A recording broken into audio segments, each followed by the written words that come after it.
Welcome to the Library of Babel, audiobooks. Please do not forget to subscribe and like. Part 3. A Tale of Two Cities. Charles Dickens. Chapter 4. Congratulatory. From the dimly lighted passages of the court, the last sediment of the human stew that had been boiling there all day, was straining off, when Dr. Manette, Lucy Manette, his daughter, Mr. Lorry, the solicitor for the defense, and its counsel, Mr. Stryver, stood gathered round Mr. Charles Darnay, just released, congratulating him on his escape from death. It would have been difficult by a far brighter light, to recognize in Dr. Manette, intellectual of face and upright of bearing, the shoe-maker of the garret in Paris. Yet, no one could have looked at him twice, without looking again, even though the opportunity of observation had not extended to the mournful cadence of his low grave voice, and to the abstraction that overclouded him fitfully, without any apparent son. While one external cause, and that a reference to his long-lingering agony, would always, as on the trial, evoke this condition from the depths of his soul, it was also in its nature to arise of itself, and to draw a gloom over him, as incomprehensible to those unacquainted with his story as if they had seen the shadow of the actual Bastille thrown upon him by a summer sun, when the substance was 300 miles away. Only his daughter had the power of charming this black brooding from his mind. She was the golden thread that united him to a past beyond his misery, and to a present beyond his misery, and the sound of her voice, the light of her face, the touch of her hand, had a strong beneficial influence with him almost always. Not absolutely always, for she could recall some occasions on which her power had failed, but they were few and slight, and she believed them over. Mr. Darnay had kissed her hand fervently and gratefully, and had turned to Mr. Stryver, whom he warmly thanked. Mr. Stryver, a man of little more than 30, but looking 20 years older than he was, stout, loud, red, bluff, and free from any drawback of delicacy, had a pushing way of shouldering himself, morally and physically, into companies and conversations, that argued well for his shouldering his way up in life. He still had his wig and gown on, and he said, squaring himself at his late client to that degree that he squeezed the innocent Mr. Lorry clean out of the group, "I am glad to have brought you off with honor, Mr. Darnay. It was an infamous prosecution, grossly infamous, but not the less likely to succeed on that account. You have laid me under an obligation to you for life, in two senses," said his late client, taking his hand. "I have done my best for you, Mr. Darnay, and my best is as good as another man's, I believe. It clearly being incumbent on someone to say, much better, Mr. Lorry said it, perhaps not quite disinterestedly, but with the interested object of squeezing himself back again. "You think so," said Mr. Stryver. "Well. You have been present all day, and you ought to know. You are a man of business, too. And as such," quoth Mr. Lorry, whom the counsel learned in the law had now shouldered back into the group, just as he had previously shouldered him out of it, "as such I will appeal to Dr. Manette, to break up this conference and order us all to our homes. Miss Lucy looks ill, Mr. Darnay has had a terrible day, we are worn out." "Speak for yourself, Mr. Lorry," said Stryver, "I have a night's work to do yet." "Speak for yourself." "I speak for myself," answered Mr. Lorry, "and for Mr. Darnay, and for Miss Lucy, and, Miss Lucy, do you not think I may speak for us all?" He asked her the question pointedly, and with a glance at her father. His face had become frozen, as it were, in a very curious look at Darnay, an intent look, deepening into a frown of dislike and distrust, not even unmixed with fear.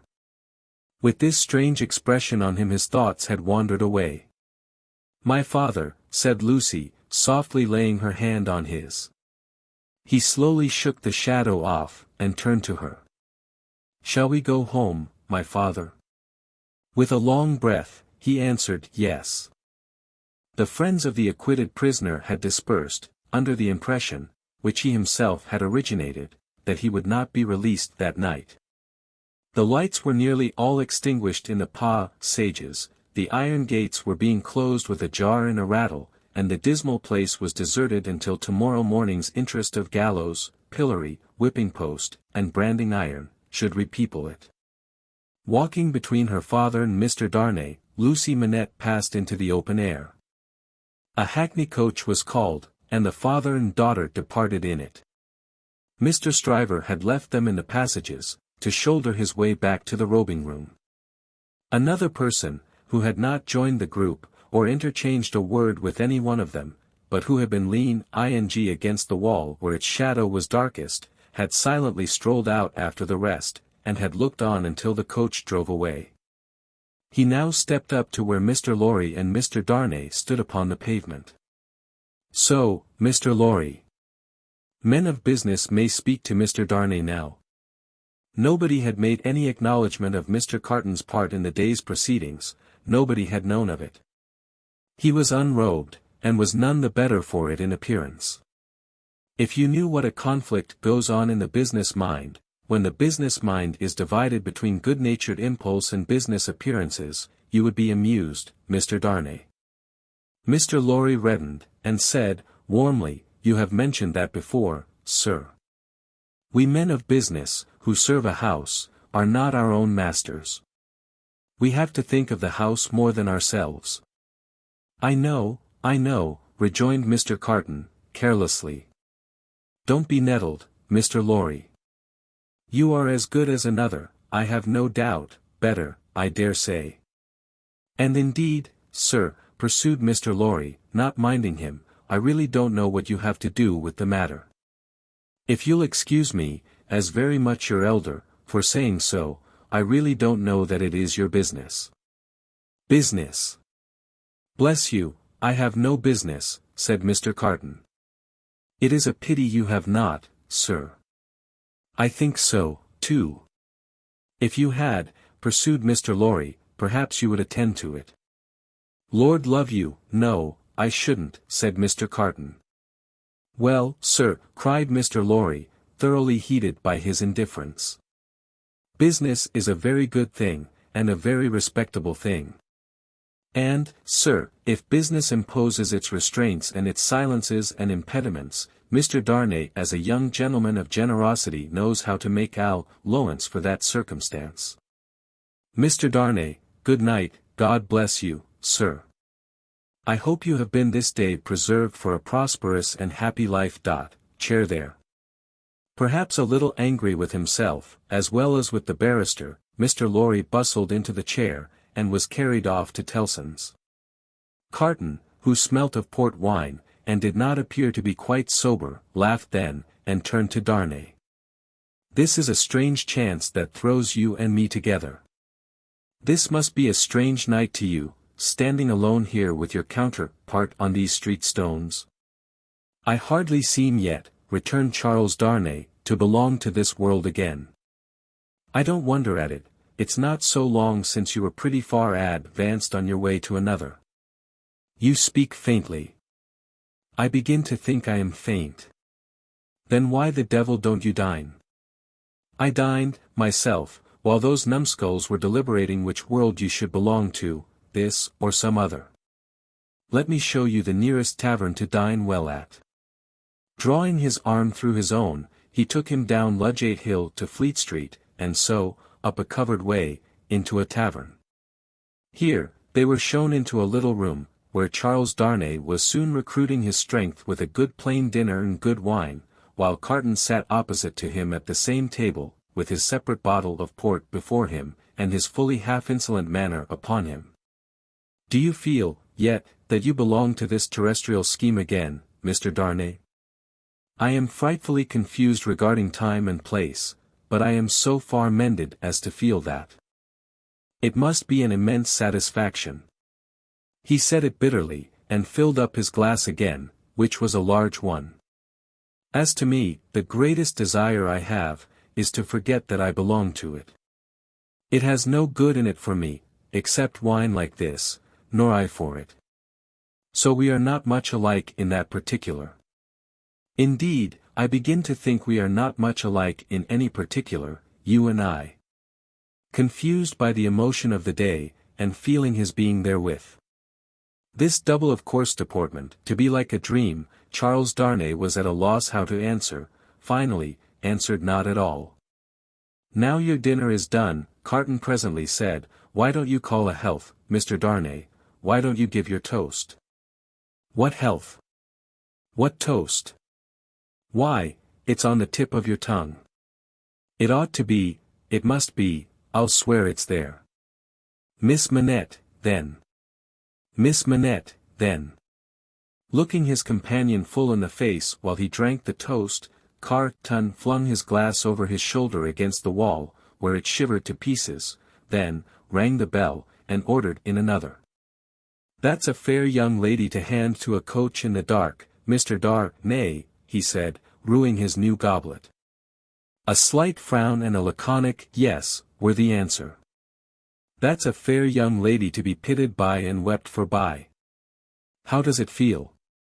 Is it worth being tried for one's life, to be the object of such sympathy and compassion, Mr. Darnay? Again Darnay answered not a word. She was mightily pleased to have your message, when I gave it her. Not that she showed she was pleased, but I suppose she was. The allusion served as a timely reminder to Darnay that this disagreeable companion had, of his own free will, assisted him in the strait of the day. He turned the dialogue to that point, and thanked him for it. I neither want any thanks, nor merit any, was the careless rejoinder. It was nothing to do, in the first place, and I don't know why I did it, in the second. Mr. Darnay, let me ask you a question. Willingly, and a small return for your good offices. Do you think I particularly like you? Really, Mr. Carton, returned the other, oddly disconcerted, I have not asked myself the question. But ask yourself the question now. You have acted as if you do, but I don't think you do. I don't think I do, said Carton. I begin to have a very good opinion of your understanding. Nevertheless, pursued Darnay, rising to ring the bell, there is nothing in that, I hope, to prevent my calling the reckoning, and our parting without ill blood on either side. Carton rejoining, nothing in life. Darnay rang. Do you call the whole reckoning? Said Carton. On his answering in the affirmative, then bring me another pint of this same wine, drawer, and come and wake me at 10. The bill being paid, Charles Darnay rose and wished him good night. Without returning the wish, Carton rose too, with something of a threat of defiance in his manner, and said, a last word, Mr. Darnay, you think I am drunk? I think you have been drinking, Mr. Carton. Think? You know I have been drinking. Since I must say so, I know it. Then you shall likewise know why. I am a disappointed drudge, sir. I care for no man on earth, and no man on earth cares for me. Much to be regretted. You might have used your talents better. Maybe so, Mr. Darnay, maybe not. Don't let your sober face elate. You, however, you don't know what it may come to. Good night. When he was left alone, this strange being took up a candle, went to a glass that hung against the wall, and surveyed himself minutely in it. Do you particularly like the man? He muttered, at his own image. Why should you particularly like a man who resembles you? There is nothing in you to like, you know that. Ah, confound you. What a change you have made in yourself. A good reason for taking to a man, that he shows you what you have fallen away from, and what you might have been. Change places with him, and would you have been looked at by those blue eyes as he was, and commiserated by that agitated face as he was? Come on, and have it out in plain words. You hate the fellow. He resorted to his pint of wine for consolation, drank it all in a few minutes, and fell asleep on his arms, with his hair straggling over the table, and a long winding sheet in the candle dripping down upon him. Chapter 5. The Jackal. Those were drinking days, and most men drank hard. So very great is the improvement time has brought about in such habits, that a moderate statement of the quantity of wine and punch which one man would swallow in the course of a night, without any detriment to his reputation. As a perfect gentleman, would seem, in these days, a ridiculous exaggeration. The learned profession of the law was certainly not behind any other learned profession in its bacchanalian propensities, neither was Mr. Stryver, already fast shouldering his way to a large and lucrative practice, behind his compeers in this particular, any more than in the drier parts of the legal race. A favourite at the Old Bailey, and eke at the Sessions, Mr. Stryver had begun cautiously to hew away the lower staves of the ladder on which he mounted. Sessions and Old Bailey had now to summon their favourite, specially, to their longing arms, and shouldering itself towards the visage of the Lord Chief Justice in the Court of King's Bench, the florid countenance of Mr. Stryver might be daily seen, bursting out of the bed of wigs, like a great sunflower pushing its way at the sun from among a rank garden full of flaring companions. It had once been noted at the bar, that while Mr. Stryver was a glib man, and an unscrupulous, and a ready, and a bold, he had not that facility of extracting the essence from a heap of statements, which is among the most striking and necessary of the advocate's accomplishments. But, a remarkable improvement came upon him as to this. The more boozy-ness he got, the greater his power seemed to grow of getting at its pith and marrow, and however late at night he sat carousing with Sidney Carton, he always had his points at his fingers' ends in the morning. Sidney Carton, idlest and most unpromising of men, was Stryver's great ally. What the two drank together, between Hilary Term and Michaelmas, might have floated a king's ship. Stryver never had a case in hand, anywhere, but Carton was there, with his hands in his pockets, staring at the ceiling of the court. They went the same circuit, and even there they prolonged their usual orgies late into the night, and Carton was rumoured to be seen at broad day, going home stealthily and unsteadily to his lodgings, like a dissipated cat.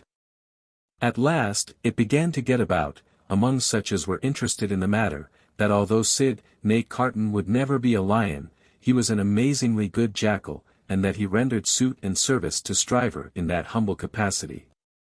10 o'clock, sir, said the man at the tavern, whom he had charged. To wake him, 10 o'clock, sir. What's the matter? 10 o'clock, sir. What do you mean? 10 o'clock at night?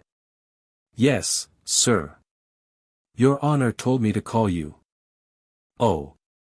I remember. Very well, very well. After a few dull efforts to get to sleep again, which the man dexterously combated by stirring the fire continuously for 5 minutes, he got up, tossed his hat on, and walked out. He turned into the Temple, and, having revived himself by twice pacing the pavements of King's Bench Walk and Paper Buildings, turned into the Stryver chambers. The Stryver clerk, who never assisted at these conferences, had gone home, and the Stryver principal opened the door. He had his slippers on, and a loose bedgown, and his throat was bare for his greater ease.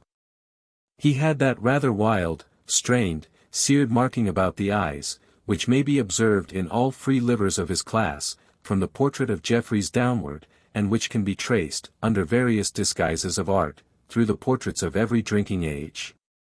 You are a little late, Memory, said Stryver. About the usual time, it may be a quarter of an hour later. They went into a dingy room lined with books and littered with papers, where there was a blazing fire. A kettle steamed upon the hob, and in the midst of the wreck of papers a table shone, with plenty of wine upon it, and brandy, and rum, and sugar, and lemons. You have had your bottle, I perceive, Sidney. 2 tonight, I think. I have been dining with the day's client, or seeing him dine, it's all one. That was a rare point, Sidney, that you brought to bear upon the identification. How did you come by it? When did it strike you? I thought he was rather a handsome fellow, and I thought I should have been much the same sort of fellow, if I had had any luck. Mr. Stryver laughed till he shook his precocious paunch. You and your luck, Sidney. Get to work, get to work. Sullenly enough, the jackal loosened his dress, went into an adjoining room, and came back with a large jug of cold water, a basin, and a towel or two. Steeping the towels in the water, and partially wringing them out, he folded them on his head in a manner hideous to behold, sat down at the table, and said, "Now I am ready." "Not much boiling down to be done tonight, Memory," said Mr. Stryver, gaily, as he looked among his papers. "How much?" "Only 2 sets of them." "Give me the worst first." "There they are, Sidney. Fire away." The lion then composed himself on his back on a sofa on one side of the drinking table, while the jackal sat at his own paper-bestrewn table proper, on the other side of it, with the bottles and glasses ready to his hand. Both resorted to the drinking table without stint, but each in a different way, the lion for the most part reclining with his hands in his waistband, looking at the fire, or occasionally flirting with some lighter document, the jackal, with knitted brows and intent face, so deep in his task, that his eyes did not even follow the hand he stretched out for his glass, which often groped about, for a minute or more, before it found the glass for his lips. 2 or 3 times, the matter in hand became so knotty, that the jackal found it imperative on him to get up, and steep his towels anew.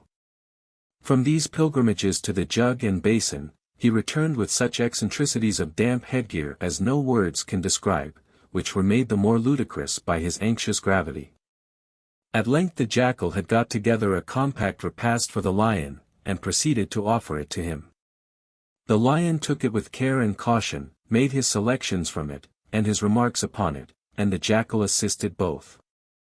When the repast was fully discussed, the lion put his hands in his waistband again, and lay down to meditate. The jackal then invigorated himself with a bum for his throttle, and a fresh application to his head, and applied himself to the collection of a second meal. This was administered to the lion in the same manner, and was not disposed of until the clock struck 3 in the morning. "And now we have done, Sidney, fill a bumper of punch," said Mr. Stryver. The jackal removed the towels from his head, which had been steam ing again, shook himself, yawned, shivered, and complied. "You were very sound, Sidney, in the matter of those crown witnesses today. Every question told. I always am sound, am I not? I don't gainsay it. What has roughened your temper? Put some punch to it and smooth it again." With a deprecatory grunt, the jackal again complied. "The old Sidney Carton of old Shrewsbury School," said Stryver, nodding his head over him as he reviewed him in the present and the past, "the old Seesaw Sidney. Up 1 minute and down the next, now in spirits and now in despondency." "Ah," returned the other, sighing, "yes. The same Sidney, with the same luck. Even then, I did exercises for other boys, and seldom did my own. And why not? God knows. It was my way, I suppose." He sat, with his hands in his pockets and his legs stretched out before him, looking at the fire. "Carton," said his friend, squaring himself at him with a bullying air, as if the fire grate had been the furnace in which sustained endeavour was forged, and the one delicate thing to be done for the old Sidney Carton of old Shrewsbury School was to shoulder him into it, "your way is, and always was, a lame way. You summon no energy and purpose. Look at me." "Oh, botheration," returned Sidney, with a lighter and more good-humoured laugh, "don't you be moral." "How have I done what I have done?" said Stryver. "How do I do what I do?" "Partly through paying me to help you, I suppose. But it's not worth your while to apostrophize me, or the air, about it. What you want to do, you do. You were always in the front rank, and I was always behind. I had to get into the front rank. I was not born there, was I? I was not present at the ceremony, but my opinion is you were," said Carton.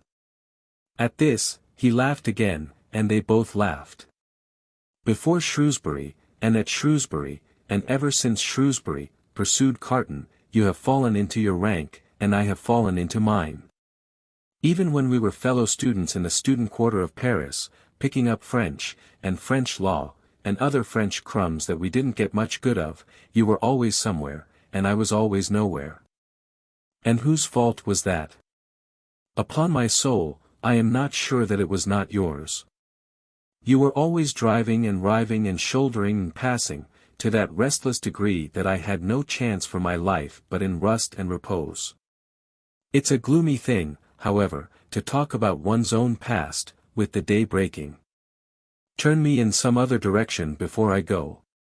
Well then. Pledge me to the pretty witness, said Stryver, holding up his glass. Are you turned in a pleasant direction? Apparently not, for he became gloomy again. Pretty witness, he muttered, looking down into his glass.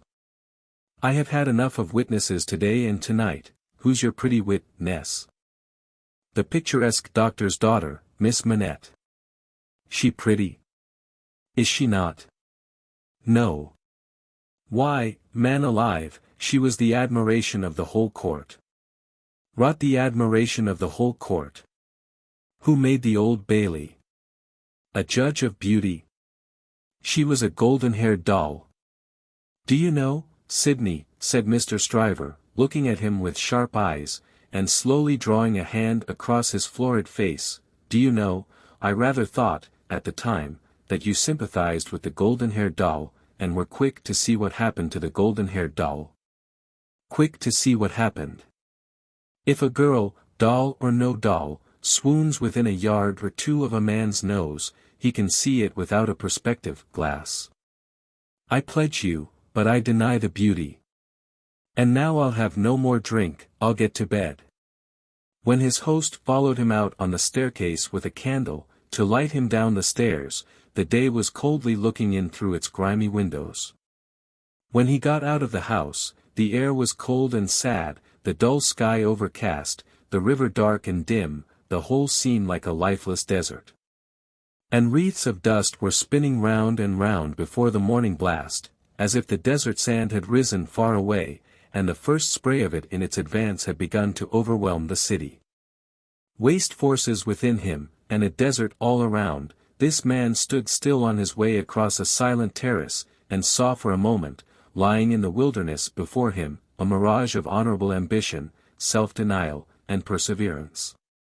In the fair city of this vision, there were airy galleries from which the loves and graces looked upon him, gardens in which the fruits of life hung ripening, waters of hope that sparkled in his sight. A moment, and it was gone. Climbing to a high chamber in a well of houses, he threw himself down in his clothes on a neglected bed, and its pillow was wet with wasted tears.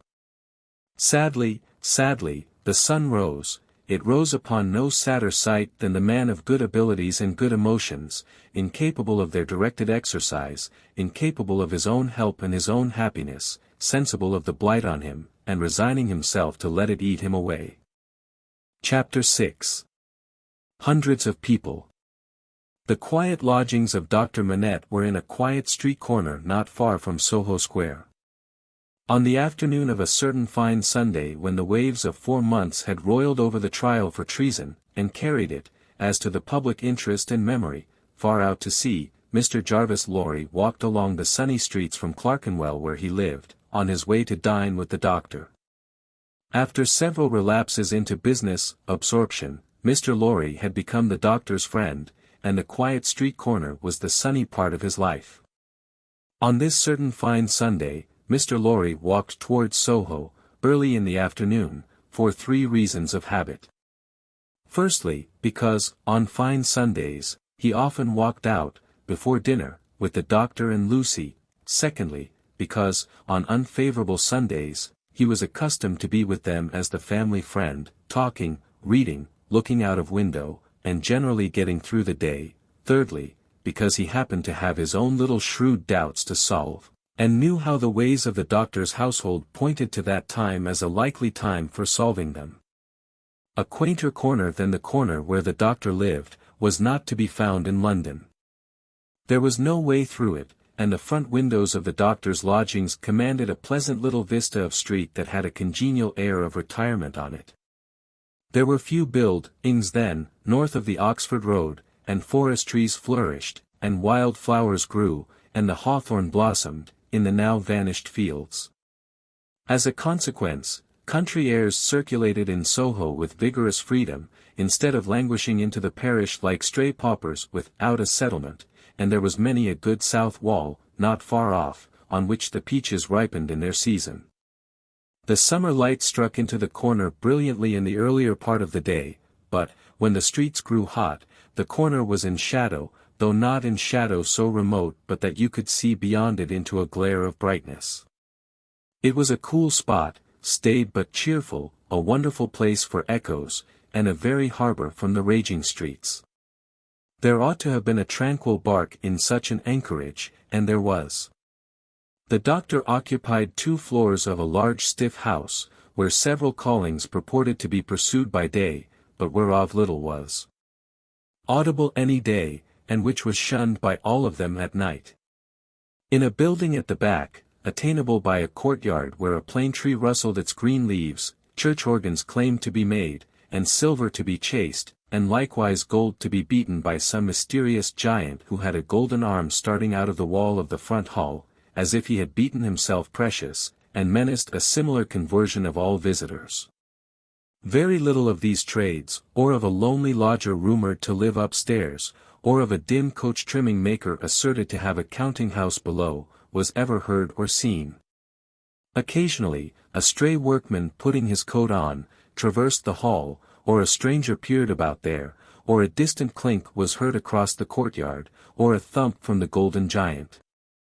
These, however, were only the exceptions required to prove the rule that the sparrows in the plane tree behind the house, and the echoes in the corner before it, had their own way from Sunday morning unto Saturday night.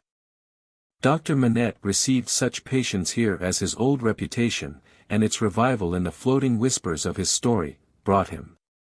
His scientific knowledge, and his vigilance and skill in conducting ingenious experiments, brought him otherwise into moderate request, and he earned as much as he wanted. These things were within Mr. Jarvis Lorry's knowledge, thoughts, and notice, when he rang the door-bell of the tranquil house in the corner, on the fine Sunday afternoon. Dr. Manette at home? Expected home. Miss Lucy at home? Expected home. Miss Pross at home? Possibly at home, but of a certainty impossible for handmaid to anticipate intentions of Miss Pross, as to admission or denial of the fact. As I am at home myself, said Mr. Lorry, I'll go upstairs.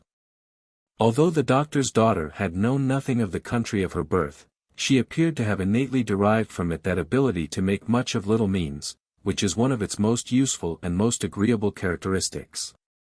Simple as the furniture was, it was set off by so many little adornments, of no value but for their taste and fancy, that its effect was delightful. The disposition of everything in the rooms, from the largest object to the least, the arrangement of colors, the elegant variety in contrast obtained by thrift in trifles, by delicate hands, clear eyes, and good sense, were at once so pleasant in themselves, and so expressive of their originator, that, as Mr. Lorry stood looking about him, the very chairs and tables seemed to ask him, with something of that peculiar expression which he knew so well by this time, whether he approved. There were 3 rooms on a floor, and, the doors by which they communicated being put open that the air might pass freely through them all, Mr. Lorry, smilingly observant of that fanciful resemblance which he detected all around him, walked from one to another. The first was the best room, and in it were Lucy's birds, and flowers, and books, and desk, and work-table, and box of water-colors. The second was the doctor's consulting room, used also as the dining room. The third, changingly speckled by the rustle of the plane tree in the yard, was the doctor's bedroom, and there, in a corner, stood the disused shoemaker's bench and tray of tools, much as it had stood on the 5th floor of the dismal house by the wine-shop, in the suburb of Saint-Antoine, in Paris. I wonder, said Mr. Lorry, pausing in his looking about, that he keeps that reminder of his sufferings about him. And why wonder at that, was the abrupt inquiry that made him start. It proceeded from Miss Pross, the wild red woman, strong of hand, whose acquaintance he had first made at the Royal George Hotel at Dover, and had since improved. "I should have thought," Mr. Lorry began. "Pooh! You'd have thought," said Miss Pross, and Mr. Lorry left off. "How do you do?" inquired that lady then, sharply, and yet as if to express that she bore him no malice. "I am pretty well, I thank you," answered Mr. Lorry, with meekness. "How are you?" "Nothing to boast of," said Miss Pross. "Indeed?" "Ah! Indeed," said Miss Pross. "I am very much put out about my ladybird." "Indeed?" "For gracious sake say something else besides 'indeed,' or you'll get me to death," said Miss Pross, whose character, dissociated from stature, was shortness. "Really, then," said Mr. Lorry, as an amendment. "Really, is bad enough," returned Miss Pross, "but better." "Yes, I am very much put out." "May I ask the cause?" "I don't want dozens of people who are not at all worthy of Lady Bird to come here looking after her," said Miss Pross. "Do dozens come for that purpose?" "Hundreds," said Miss Pross. It was characteristic of this lady, as of some other people before her time and since, that whenever her original proposition was questioned, she exaggerated it. "Dear me," said Mr. Lorry, as the safest remark he could think of. "I have lived with the darling, or the darling has lived with me, and paid me for it, which she certainly should never have done. You may take your affidavit, if I could have afforded to keep either myself or her for nothing, since she was 10 years old." "And it's really very hard," said Miss Pross. Not seeing with precision what was very hard, Mr. Lorry shook his head, using that important part of himself as a sort of fairy cloak that would fit anything. "All sorts of people who are not in the least degree worthy of the pet, are always turning up," said Miss Pross. "When you began it." "I began it, Miss Pross." "Didn't you?" "Who brought her father to life?" "Oh. If that was beginning it," said Mr. Lorry. "It wasn't ending it, I suppose." "I say, when you began it, it was hard enough, not that I have any fault to find with Dr. Manette, except that he is not worthy of such a daughter, which is no imputation on him, for it was not to be expected that anybody should be, under any circumstances. But it really is doubly and trebly hard to have crowds and multitudes of people turning up after him. I could have forgiven him, to take Ladybird's affections away from me." Mr. Lorry knew Miss Pross to be very jealous, but he also knew her by this time to be, beneath the service of her eccentricity, one of those unselfish creatures, found only among women, who will, for pure love and admiration, bind themselves willing slaves, to youth when they have lost it, to beauty that they never had, to accomplishments that they were never fortunate enough to gain, to bright hopes that never shone upon their own somber lives. He knew enough of the world to know that there is nothing in it better than the faithful service of the heart, so rendered and so free from any mercenary taint. He had such an exalted respect for it, that in the retributive arrangements made by his own mind, we all make such arrangements, more or less, he stationed Miss Pross much nearer to the lower angels than many ladies immeasurably better got up both by nature and art, who had balances at Tellson's. "There never was, nor will be, but one man worthy of Ladybird," said Miss Pross, "and that was my brother Solomon, if he hadn't made a mistake in life." Here again, Mr. Lorry's inquiries into Miss Pross's personal history had established the fact that her brother Solomon was a heartless scoundrel who had stripped her of everything she possessed, as a stake to speculate with, and had abandoned her in her poverty for evermore, with no touch of compunction. Miss Pross's fidelity of belief in Solomon, deducting a mere trifle for this slight mistake, was quite a serious matter with Mr. Lorry, and had its weight in his good opinion of her. "As we happen to be alone for the moment, and are both people of business," he said, when they had got back to the drawing-room and had sat down there in friendly relations, "let me ask you, does the doctor, in talking with Lucy, never refer to the shoemaking time, yet?" "Never." "And yet keeps that bench and those tools beside him?" "Ah," returned Miss Pross, shaking her head. But I don't say he don't refer to it within himself. Do you believe that he thinks of it much? I do, said Miss Pross. Do you imagine, Mr. Lorry had begun, when Miss Pross took him up short with. Never imagine anything. Have no imagination at all. I stand corrected, do you suppose, you go so far as to suppose, sometimes? Now and then, said Miss Pross. Do you suppose, Mr. Lorry went on, with a laughing twinkle in his bright eye, as it looked kindly at her, that Dr. Manette has any theory of his own, preserved through all those years, relative to the cause of his being so oppressed, perhaps, even to the name of his oppressor? I don't suppose anything about it but what Ladybird tells me. And that is? That she thinks he has. Now don't be angry at my asking all these questions, because I am a mere dull man of business, and you are a woman of business. Dull? Miss Pross inquired, with placidity. Rather wishing his modest adjective away, Mr. Lorry replied, No, no, no. Surely not. To return to business, is it not remarkable that Dr. Manette, unquestionably innocent of any crime as we are all well assured he is, should never touch upon that question? I will not say with me, though he had business relations with me many years ago, and we are now intimate, I will say with the fair daughter to whom he is so devotedly attached, and who is so devotedly attached to him. Believe me, Miss Pross, I don't approach the topic with you, out of curiosity, but out of zealous interest. Well. To the best of my understanding, and bad's the best, you'll tell me, said Miss Pross, softened by the tone of the apology, he is afraid of the whole subject. Afraid? It's plain enough, I should think, why he may be. It's a dreadful remembrance. Besides that, his loss of himself grew out of it. Not knowing how he lost himself, or how he recovered himself, he may never feel certain of not losing himself again. That alone wouldn't make the subject pleasant, I should think. It was a profounder remark than Mr. Lorry had looked for. True, said he, and fearful to reflect upon. Yet, a doubt lurks in my mind, Miss Pross, whether it is good for Dr. Manette to have that suppression always shut up within him.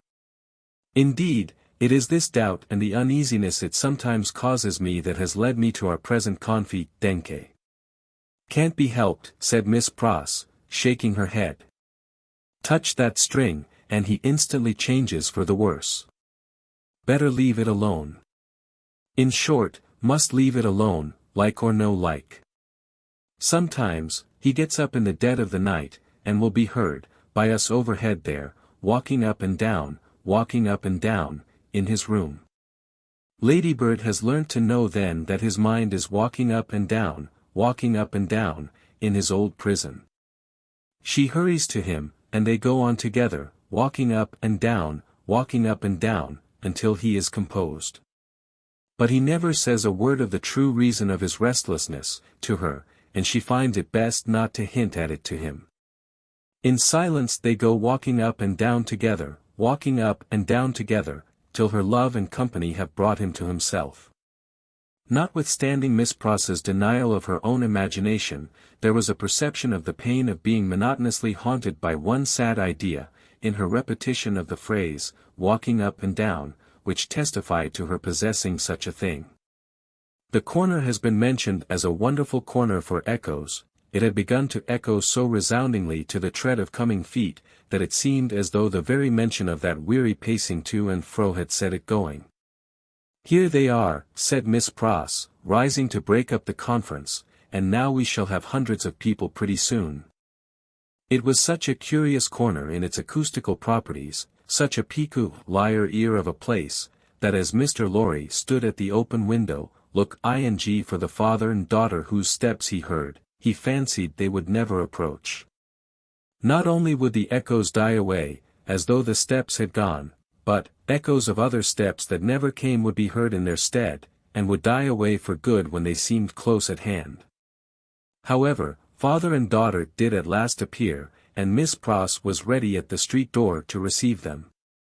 Miss Pross was a pleasant sight, albeit wild, and red, and grim, tack ing off her darling's bonnet when she came upstairs, and touching it up with the ends of her handkerchief, and blowing the dust off it, and fold ing her mantle ready for laying by, and smoothing her rich hair with as much pride as she could possibly have taken in her own hair if she had been the vainest and handsomest of women. Her darling was a pleasant sight too, embracing her and thanking her, and protesting against her taking so much trouble for her, which last she only dared to do playfully, or Miss Pross, sorely hurt, would have retired to her own chamber and cried. The doctor was a pleasant sight too, looking on at them, and telling Miss Pross how she spoilt Lucy, in accents and with eyes that had as much spoiling in them as Miss Pross had, and would have had more if it were possible. Mr. Lorry was a pleasant sight too, beaming at all this in his little wig, and thanking his bachelor stars for having lighted him in his declining years to a home. But, no hundreds of people came to see the sights, and Mr. Lorry looked in vain for the fulfillment of Miss Pross's prediction. Dinner time, and still no hundreds of people. In the arrangements of the little household, Miss Pross took charge of the lower regions, and always acquitted herself marvellously. Her dinners, of a very modest quality, were so well cooked and so well served, and so neat in their contrivances, half English and half French, that nothing could be better. Miss Pross's friendship being of the thoroughly practical kind, she had ravaged Soho and the adjacent provinces, in search of impoverished French, who, tempted by shillings and half-crowns, would impart culinary mysteries to her. From these decayed sons and daughters of Gaul, she had acquired such wonderful arts, that the woman and girl who formed the staff of domestics regarded her as quite a sorceress, or Cinderella's godmother, who would send out for a fowl, a rabbit, a vegetable or two from the garden, and change them into anything she pleased. On Sundays, Miss Pross dined at the doctor's table, but on other days persisted in taking her meals at unknown periods either in the lower regions, or in her own room on the second floor, a blue chamber, to which no one but her ladybird ever gained admittance. On this occasion, Miss Pross, responding to Ladybird's pleasant face and efforts to please her, unbent exceedingly, so the dinner was very pleasant, too. It was an oppressive day, and, after dinner, Lucy proposed that the wine should be carried out under the plane tree, and they should sit there in the air. As everything turned upon her, and revolved about her, they went out under the plane tree, and she carried the wine down for the special benefit of Mr. Lorry. She had installed herself, some time before, as Mr. Lorry's cupbearer, and while they sat under the plane tree, talking, she kept his glass replenished. Mysterious backs and ends of houses peeped at them as they talked, and the plane tree whispered to them in its own way above their heads. Still, the hundreds of people did not present themselves. Mr. Darnay presented himself while they were sitting under the plane tree, but he was only one. Dr. Manette received him kindly, and so did Lucy. But, Miss Pross suddenly became afflicted with a twitching in the head and body, and retired into the house. She was not unfrequently the victim of this disorder, and she called it, in familiar conversation, a fit of the jerks. The doctor was in his best condition, and looked specially young. The resemblance between him and Lucy was very strong at such times, and as they sat side by side, she leaning on his shoulder, and he resting his arm on the back of her chair, it was very agreeable to trace the likeness. He had been talking all day, on many subjects, and with unusual vivacity. "Pray, Dr. Manette," said Mr. Darnay, as they sat under the plane tree, and he said it in the natural pursuit of the topic in hand, which happened to be the old buildings of London, "have you seen much of the Tower?" "Lucy and I have been there, but only casually. We have seen enough of it, to know that it teems with interest, little more." "I have been there, as you remember," said Darnay, with a smile, though reddening a little angrily, "in another character, and not in a character that gives facilities for seeing much of it. They told me a curious thing when I was there." "What was that?" Lucy asked. "In making some alterations, the workmen came upon an old dungeon, which had been, for many years, built up and forgotten. Every stone of its inner wall was covered by inscriptions which had been carved by prisoners, dates, names, complaints, and prayers. Upon a corner stone in an angle of the wall, one prisoner, who seemed to have gone to execution, had cut as his last work, 3 letters. They were done with some very poor instrument, and hurriedly, with an unsteady hand. At first, they were read as D-I-C, but, on being more carefully examined, the last letter was found to be G. There was no record or leg end of any prisoner with those initials, and many fruitless guesses were made what the name could have been. At length, it was suggested that the letters were not initials, but the complete word, dig. The floor was examined very carefully under the inscription, and, in the earth beneath a stone, or tile, or some fragment of paving, were found the ashes of a paper, mingled with the ashes of a small leathern case or bag. What the unknown prisoner had written will never be read, but he had written something, and hidden it away to keep it from the jailer. "My father," exclaimed Lucy, "you are ill." He had suddenly started up, with his hand to his head. His manner and his look quite terrified them all. "No, my dear, not ill. There are large drops of rain falling, and they made me start. We had better go in." He recovered himself almost instantly. Rain was really falling in large drops, and he showed the back of his hand with raindrops on it. But, he said not a single word in reference to the discovery that had been told of, and, as they went into the house, the business eye of Mr. Lorry either detected, or fancied it detected, on his face, as it turned towards Charles Darnay, the same singular look that had been upon it when it turned towards him in the passages of the court-house. He recovered himself so quickly, however, that Mr. Lorry had doubts of his business eye. The arm of the golden giant in the hall was not more steady than he was, when he stopped under it to remark to them that he was not yet proof against slight surprises, if he ever would be, and that the rain had startled him. Tea time, and Miss Pross making tea, with another fit of the jerks upon her, and yet no hundreds of people. Mr. Carton had lounged in, but he made only 2. The night was so very sultry, that although they sat with doors and windows open, they were overpowered by heat. When the tea-table was done with, they all moved to one of the windows, and looked out into the heavy twilight.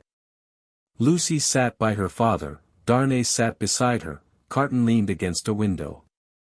The curtains were long and white, and some of the thunder gusts that whirled into the corner, caught them up to the ceiling, and waved them like spectral wings. "The raindrops are still falling, large, heavy, and few," said Dr. Manette. "It comes slowly." "It comes surely," said Carton. They spoke low, as people watching and waiting mostly do, as people in a dark room, watching and waiting for lightning, always do. There was a great hurry in the streets of people speeding away to get shelter before the storm broke.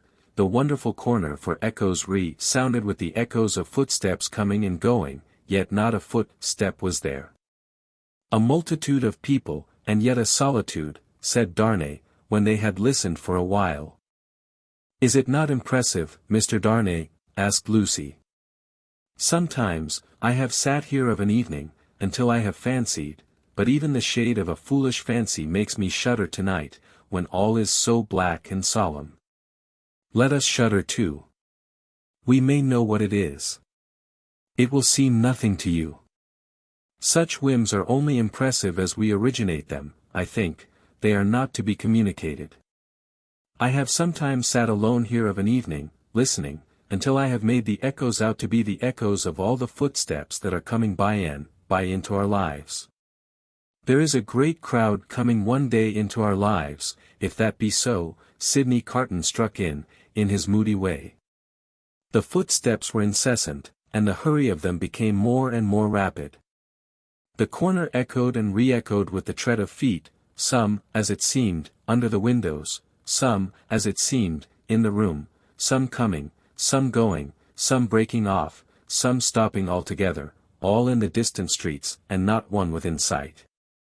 Are all these footsteps destined to come to all of us, Miss Manette, or are we to divide them among us? I don't know, Mr. Darnay. I told you it was a foolish fancy, but you asked for it. When I have yielded myself to it, I have been alone, and then I have imagined them the footsteps of the people who are to come into my life, and my father's. I take them into mine, said Carton. I ask no questions and make no stipulations. There is a great crowd bearing down upon us, Miss Manette, and I see them, by the lightning. He added the last words, after there had been a vivid flash which had shown him lounging in the window. And I hear them, he added again, after a peal of thunder. Here they come, fast, fierce, and furious. It was the rush and roar of rain that he typified, and it stopped him, for no voice could be heard in it.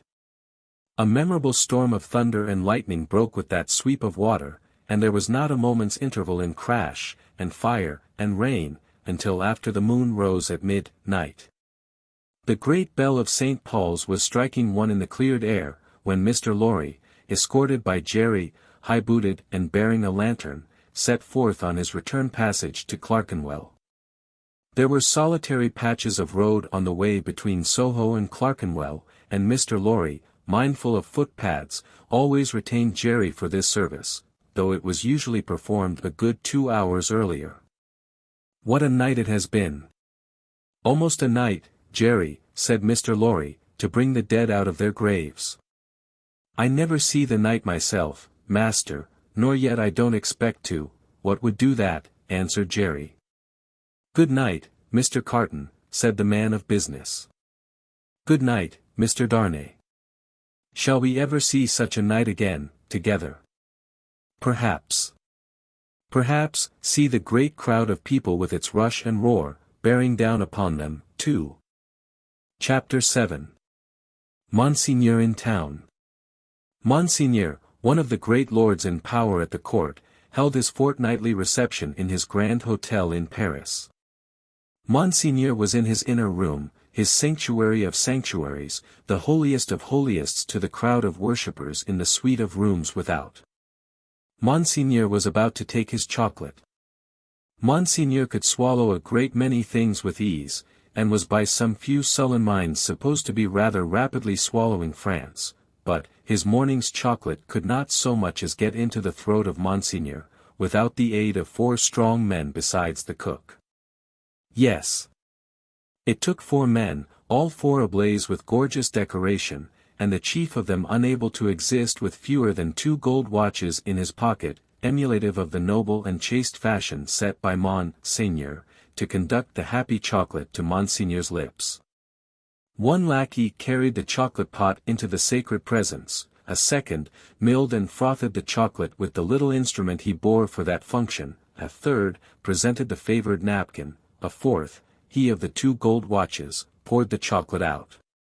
It was impossible for Monseigneur to dispense with one of these attendants on the chocolate and hold his high place under the admiring heavens. Deep would have been the blot upon his escutcheon if his chocolate had been ignobly waited on by only 3 men, he must have died of 2. Monseigneur had been out at a little supper last night, where the comedy and the grand opera were charmingly represented. Monseigneur was out at a little supper most nights, with fascinating compagnie. So polite and so impressible was Monseigneur, that the comedy and the grand opera had far more influence with him in the tiresome articles of state affairs and state secrets, than the needs of all France. A happy circumstance for France, as the like always is for all countries similarly favored, always was for England, by way of example, in the regretted days of the Mary Stuart who sold it.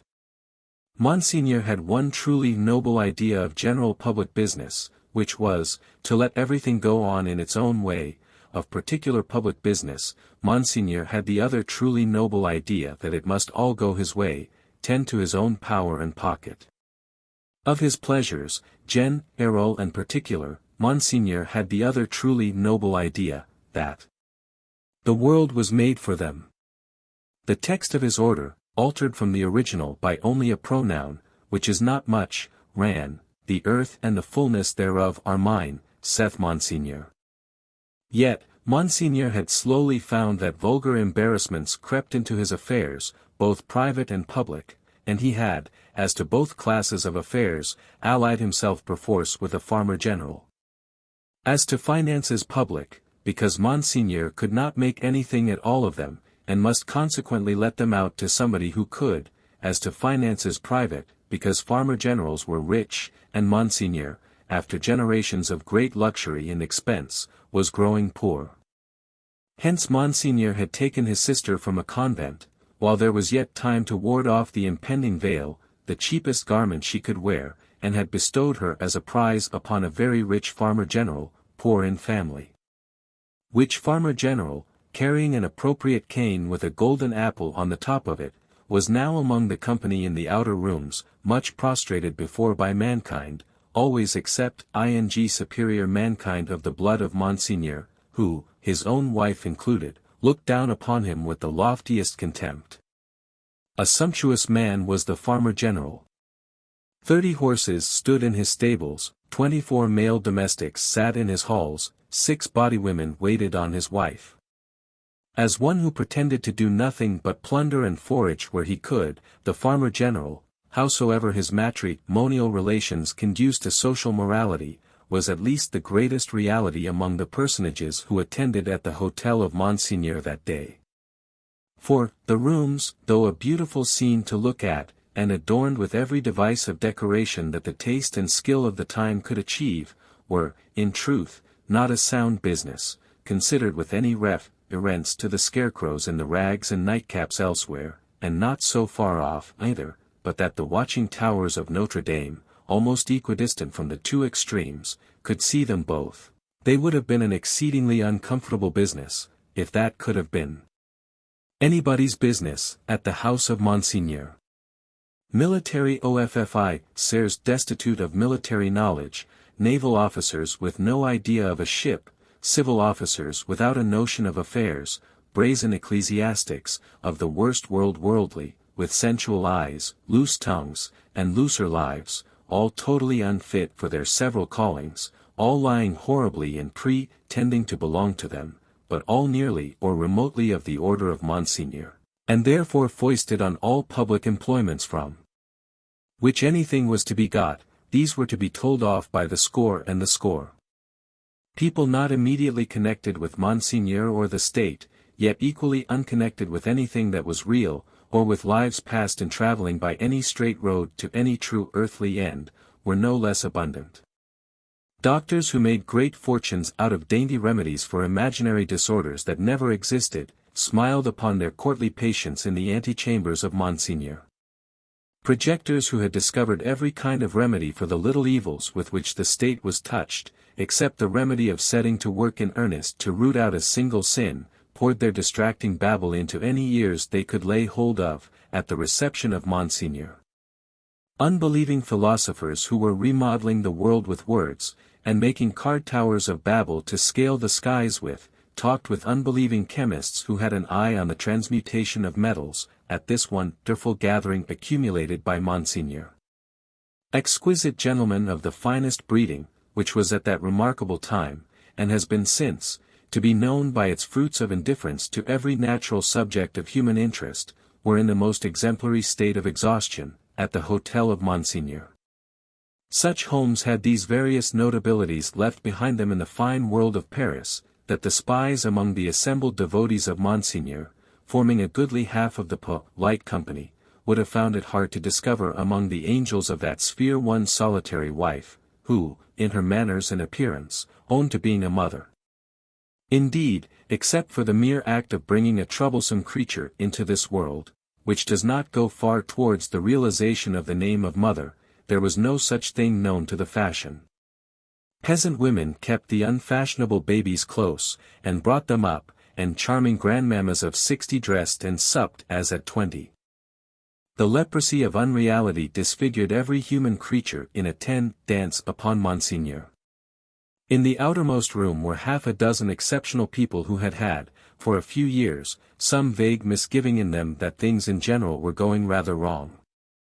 As a promising way of setting them right, half of the half-dozen had become members of a fantastic sect of convulsionists, and were even then considering within themselves whether they should foam, rage, roar, and turn cataleptic on the spot, thereby setting up a highly intelligible fingerpost to the futur, for Monseigneur's guidance. Besides these dervishes, were other three who had rushed into another sect, which mended matters with a jargon about the center of truth, holding that man had got out of the center of truth, which did not need much demonstration, but had not got out of the circumference, and that he was to be kept from flying out of the circumference, and was even to be shoved back into the tray, by fasting and seeing of spirits. Among these, accordingly, much discoursing with spirits went on, and it did a world of good which never became manifest. But, the comfort was, that all the company at the Grand Hotel of Monseigneur were perfectly dressed. If the day of judgment had only been ascertained to be a dress day, everybody there would have been eternally correct. Such frizzling and powdering and sticking up of hair, such delicate complexions artificially preserved and mended, such gallant swords to look at, and such delicate honor to the sense of smell, would surely keep anything going, for ever and ever. The exquisite gentlemen of the finest breeding wore little pendant trinkets that chinked as they languidly moved.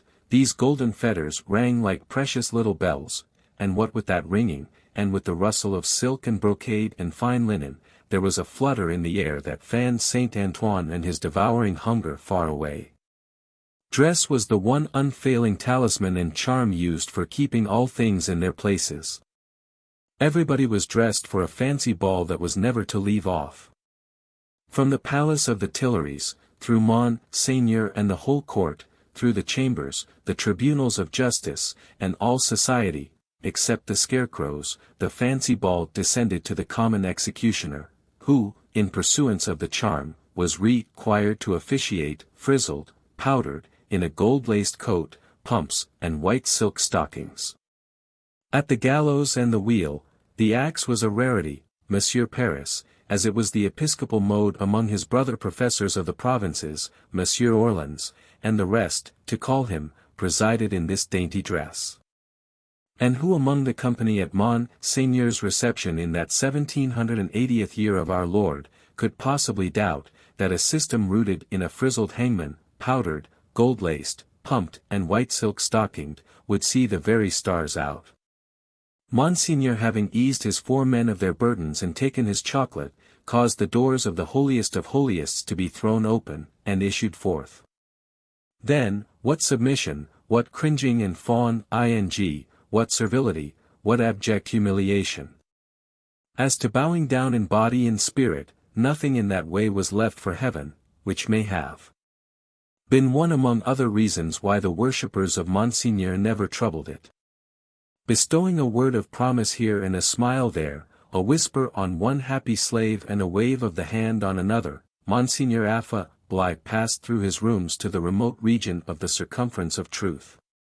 There, Monseigneur turned, and came back again, and so in due course of time got himself shut up in his sanctuary by the chocolate sprites, and was seen no more. The show being over, the flutter in the air became quite a little storm, and the precious little bells went ringing downstairs. There was soon but one person left of all the crowd, and he, with his hat under his arm and his snuff-box in his hand, slowly passed among the mirrors on his way out. "I devote you," said this person, stopping at the last door on his way, and turning in the direction of the sanctuary, "to the devil." With that, he shook the snuff from his fingers as if he had shaken the dust from his feet, and quietly walked downstairs. He was a man of about 60, handsomely dressed, haughty in manner, and with a face like a fine mask. A face of a transparent paleness, every feature in it clearly defined, one set expression on it. The nose, beautifully formed otherwise, was very slightly pinched at the top of each nostril. In those 2 compressions, or dints, the only little change that the face ever showed, resided. They persisted in changing color sometimes, and they would be occasionally dilated and contracted by something like a faint pulsation, then, they gave a look of treachery, and cruelty, to the whole countenance. Examined with attention, its capacity of helping such a look was to be found in the line of the mouth, and the lines of the orbits of the eyes, being much too horizontal and thin, still, in the effect of the face made, it was a handsome face, and a remarkable one. Its owner went downstairs into the courtyard, got into his carriage, and drove away. Not many people had talked with him at the reception, he had stood in a little space apart, and Monseigneur might have been warmer in his manner. It appeared, under the circumstances, rather agreeable to him to see the common people dispersed before his horses, and often barely escaping from being run down. His man drove as if he were charging an enemy, and the furious recklessness of the man brought no check into the face, or to the lips, of the master. The calm plaint had sometimes made itself audible, even in that deaf city and dumb age, that, in the narrow streets without footways, the fierce patrician custom of hard driving endangered and maimed the mere vulgar in a barbarous manner. But, few cared enough for that to think of it a second time, and, in this matter, as in all others, the common wretches were left to get out of their difficulties as they could. With a wild rattle and clatter, and an inhuman abandonment of consideration not easy to be understood in these days, the carriage dashed through streets and swept round corners, with women screaming before it, and men clutching each other and clutching children out of its way. At last, swooping at a street corner by a fountain, one of its wheels came to a sickening little jolt, and there was a loud cry from a number of voices, and the horses reared and plunged. But for the latter inconvenience, the carriage probably would not have stopped. Carriages were often known to drive on, and leave their wounded behind, and why not? But the frightened valet had got down in a hurry, and there were 20 hands at the horses' bridles. "What has gone wrong?" said Monsieur, calmly looking out. A tall man in a nightcap had caught up a bundle from among the feet of the horses, and had laid it on the basement of the fountain, and was down in the mud and wet, howling over it like a wild animal. "Pardon, Monsieur the Marquis," said a ragged and submissive man, "it is a child." "Why does he make that abominable noise? Is it his child?" "Excuse me, Monsieur the Marquis, it is a pity, yes." The fountain was a little removed, for the street opened, where it was, into a space some 10 or 12 yards square. As the tall man suddenly got up from the ground, and came running at the carriage, Monsieur the Marquis clapped his hand for an instant on his sword hilt. "Killed!" shrieked the man, in wild desperation, extending both arms at their length above his head, and staring at him. "Dead!" The people closed round, and looked at Monsieur the Marquis. There was nothing revealed by the many eyes that looked at him but watchfulness and eagerness, there was no visible menacing or anger. Neither did the people say anything. After the first cry, they had been silent, and they remained so. The voice of the submissive man who had spoken, was flat and tame in its extreme submission. Monsieur the Marquis ran his eyes over them all, as if they had been mere rats come out of their holes. He took out his purse. "It is extraordinary to me," said he, "that you people cannot take care of yourselves and your children. One or the other of you is forever in the way. How do I know what injury you have done my horses? See. Give him that." He threw out a gold coin for the valet to pick up, and all the heads craned forward that all the eyes might look down at it as it fell. The tall man called out again with a most unearthly cry, "Dead!" He was arrested by the quick arrival of another man, for whom the rest made way. On seeing him, the miserable creature fell upon his shoulder, sobbing and crying, and pointing to the fountain, where some women were stooping over the motionless bundle, and moving gently about it. They were as silent, however, as the men. I know all," said the last comer. "Be a brave man, my Gaspard. It is better for the poor little plaything to die so, than to live. It has died in a moment without pain. Could it have lived an hour as happily? You are a philosopher, you there," said the Marquis, smiling. "How do they call you?" "They call me Defarge." "Of what trade?" "Monsieur the Marquis, vendor of wine." "Pick up that, philosopher and vendor of wine, said the Marquis, throwing him another gold coin, and spend it as you will. The horses there, are they right? Without deigning to look at the assemblage a second time, Monsieur the Marquis leaned back in his seat, and was just being driven away with the air of a gentleman who had accidentally broke some common thing, and had paid for it, and could afford to pay for it, when his ease was suddenly disturbed by a coin flying into his carriage, and ringing on its floor. "Hold," said Monsieur the Marquis. "Hold the horses." "Who threw that?" He looked to the spot where Defarge the vendor of wine had stood, a moment before, but the wretched father was grovelling on his face on the pavement in that spot, and the figure that stood beside him was the figure of a dark stout woman, knitting.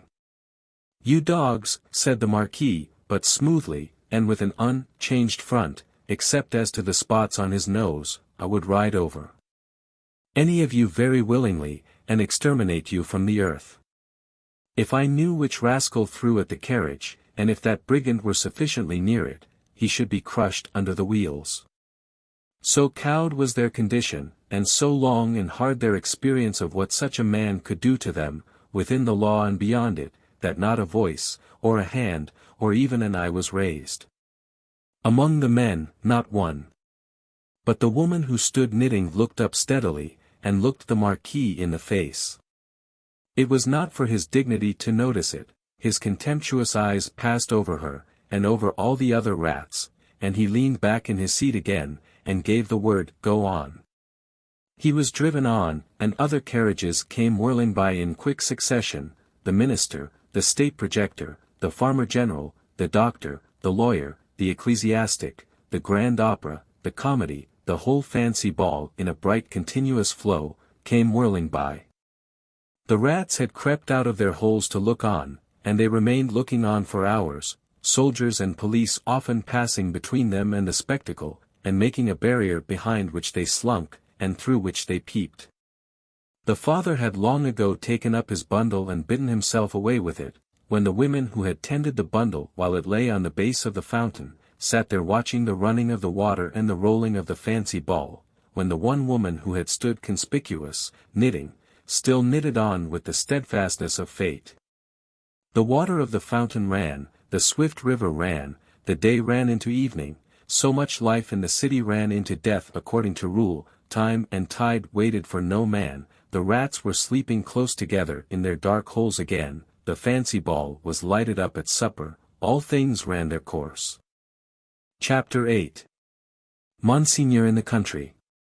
A beautiful landscape, with the corn bright in it, but not abundant. Patches of poor rye where corn should have been, patches of poor peas and beans, patches of most coarse vegetable substitutes for wheat. On inanimate nature, as on the men and women who cultivated it, a prevalent tendency towards an appearance of vegetating unwillingly, a dejected disposition to give up, and wither away. Monsieur the Marquis in his travelling carriage, which might have been lighter, conducted by 4 post-horses and 2 postilions, faggied up a steep hill. A blush on the countenance of Monsieur the Marquis was no impeachment of his high breeding, it was not from within, it was occasioned by an external circumstance beyond his control, the setting sun. The sunset struck so brilliantly into the travelling carriage when it gained the hill-top, that its occupant was steeped in crimson. "It will die out," said Monsieur the Marquis, glancing at his hands, directly. In effect, the sun was so low that it dipped at the moment. When the heavy drag had been adjusted to the wheel, and the carriage slid downhill, with a cinderous smell, in a cloud of dust, the red glow departed quickly, the sun and the Marquis going down together, there was no glow left when the drag was taken off. But, there remained a broken country, bold and open, a little village at the bottom of the hill, a broad sweep and rise beyond it, a church, tower, a windmill, a forest for the chase, and a crag with a fortress on it used as a prison. Round upon all these darkening objects as the night drew on, the Marquis looked, with the air of one who was coming near home. The village had its one poor street, with its poor brewery, poor tannery, poor tavern, poor stable-yard for relays of post-horses, poor fountain, all usual poor appointments. It had its poor people too.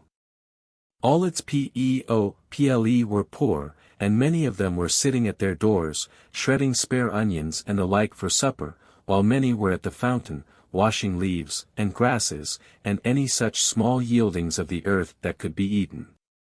Expressive sips of what made them poor, were not wanting: the tax for the state, the tax for the church, the tax for the Lord, tax local and tax general, were to be paid here and to be paid there, according to solemn inscription in the little village, until the wonder was, that there was any village left unswallowed. Few children were to be seen, and no dogs. As to the men and women, their choice on earth was stated in the prospect: life on the lowest terms that could sustain it, down in the little village under the mill, or captivity and death in the dominant prison on the crag. Heralded by a courier in advance, and by the cracking of his postilions' whips, which twined snake-like about their heads in the evening air, as if he came attended by the Furies, Monsieur the Marquis drew up in his travelling carriage at the posting-house gate. It was hard by the fountain, and the peasants suspended their operations to look at him. He looked at them, and saw in them, without knowing it, the slow sure filing down of misery-worn face and figure, that was to make the mea grenus of Frenchman and English superstition which should survive the truth through the best part of 100 years. Monsieur the Marquis cast his eyes over the submissive faces that drooped before him, as the like of himself had drooped before Monseigneur of the court, only the difference was, that these faces drooped merely to suffer and not to propitiate, when a grizzled mender of the roads joined the group. "Bring me hither that fellow," said the Marquis to the courier.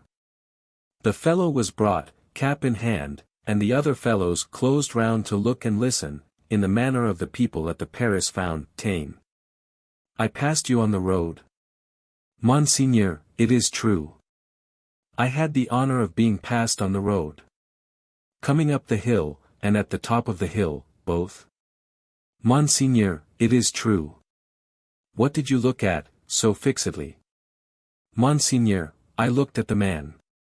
He stooped a little, and with his tattered blue cap pointed under the carriage.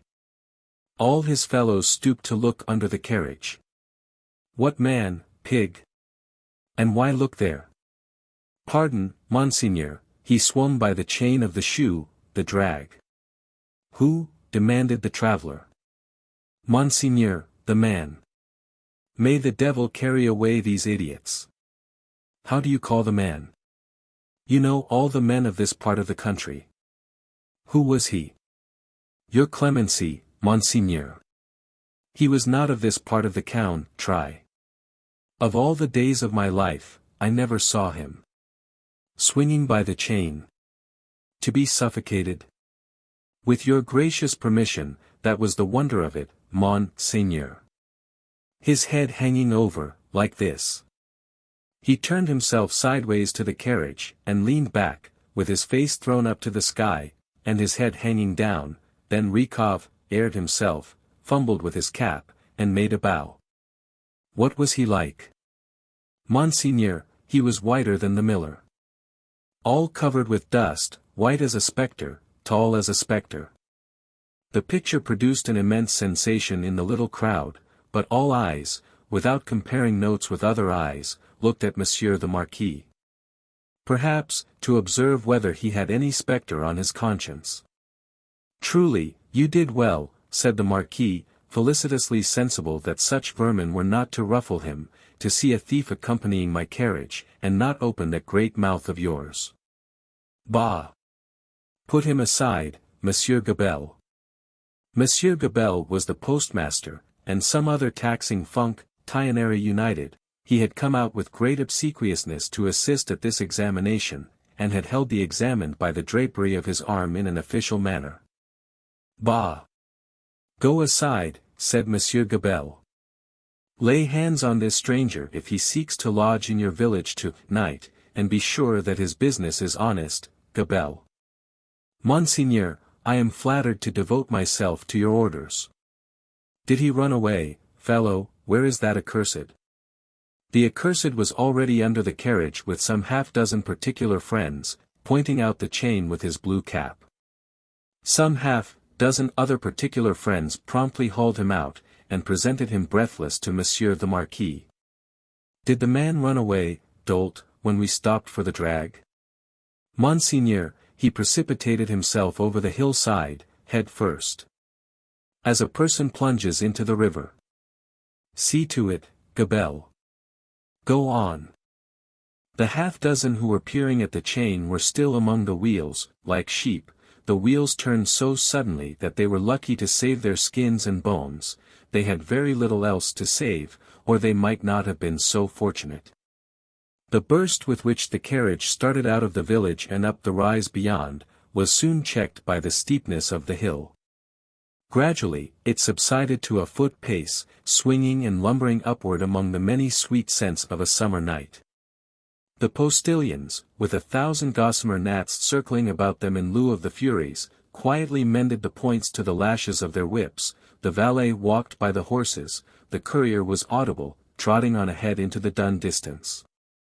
At the steepest point of the hill there was a little burial ground, with a cross and a new large figure of our Saviour on it. It was a poor figure in wood, done by some inexperienced rustic carver, but he had studied the figure from the life, his own life, maybe, for it was dreadfully spare and thin. To this distressful emblem of a great distress that had long been growing worse, and was not at its worst, a woman was kneeling. She turned her head as the carriage came up to her, rose quickly, and presented herself at the carriage door. It is you, Monseigneur. Monseigneur, a petition. With an exclamation of impatience, but with his unchangeable face, Monseigneur looked out. How, then? What is it?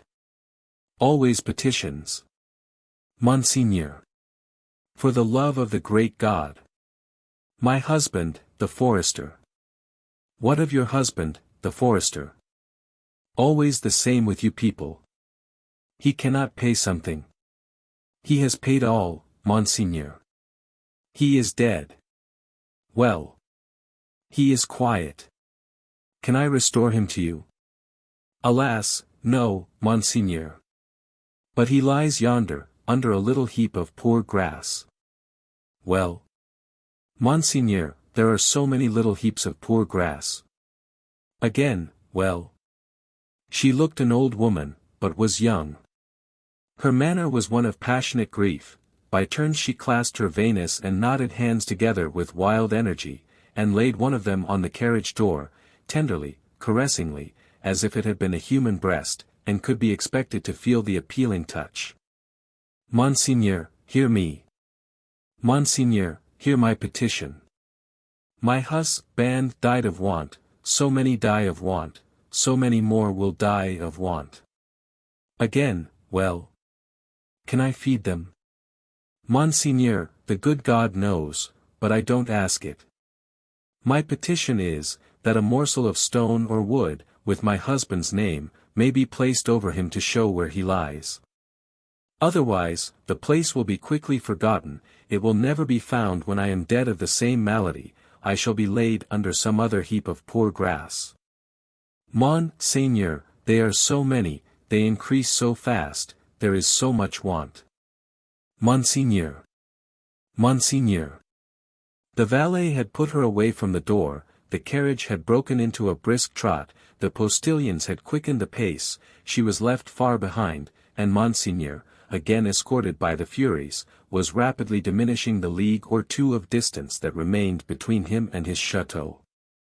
The sweet scents of the summer night rose all around him, and rose, as the rain falls, impartially, on the dusty, ragged, and toil-worn group at the fountain not far away, to whom the mender of roads, with the aid of the blue cap without which he was nothing, still enlarged upon his man like a spectre, as long as they could bear it.